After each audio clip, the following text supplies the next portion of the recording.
அனைவருக்கும் வணக்கம். யாருக்கெல்லாம் தொண்டையில் சளி இருக்குதோ அவங்க எல்லாரும் இதை ட்ரை பண்ணி பார்க்கலாம். தூதுவளை கிடைக்கிறது ரொம்ப கஷ்டம். அதிலும் வெளிநாட்டில் இருக்கிறேன்னு சொன்னால் அது ரொம்ப ரொம்ப கஷ்டமாக இருக்கும் எடுக்கிறதுக்கு. இப்போ இது நான் எங்கட செடியிலேருந்து தூதுவளை கொஞ்சம் கைப்பிடிகளவு தூதுவளை பறிக்கிறேன். தூதுவளை செடி வளர்க்குறாக்களோ இல்லாட்டி ஈஸியான முறையில் தூதுவளை எடுக்க இல்லைன்னு சொன்னால் நீங்கள் இதை ட்ரை பண்ணி பாருங்கள்.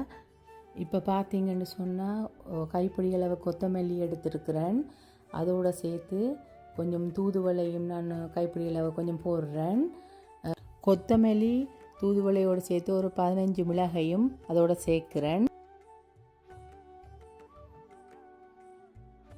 நிரம்ப தண்ணியை விட்டு நான் மூடி விடுறேன். நல்லா கொதி வர மட்டும் ஒரு 3-4 தரம் கொதி வரணும்.